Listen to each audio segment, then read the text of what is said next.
Musa. Habari yako Musa, habari yako Musa. Musa mbona hivyo Musa? Musa huyu ni mwezi wetu wa Ramadhani, huyu ni mwezi wetu wa Kwaresma. Waislamu sasa hivi wamefunga, Wakristo wamefunga. Unafanyaje? Unakunywa maji, yaani unavaa kazi vizuri. Yaani kana kwamba ni sherehe, lakini unakunywa maji kwa kuficha Musa kweli?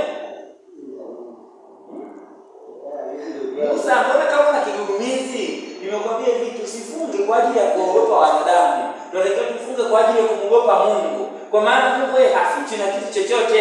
Ila binadamu ndiye anaweza akafichwa Musa. Umenielewa Musa? Usifunge kwa ajili ya binadamu, kumuogopa binadamu. Mimi naingia kama vile unaficha maji. Musa, twende hivyo. Mimi binadamu naweza ukanificha, lakini Mwenyezi Mungu hafichwi.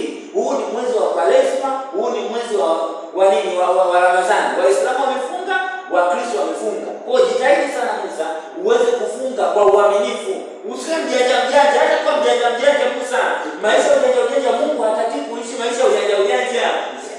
Sawa, kila siku niongea ati mimi ndugu yangu nikiona sasa si mimi na kufichia sije Mungu anaweza kufichwa. Musa inabidi ujirekebishe. Sawa ndugu yangu. Wewe ndugu yangu, sasa kaona unapotea alafu utakuacha. Umenielewa Musa?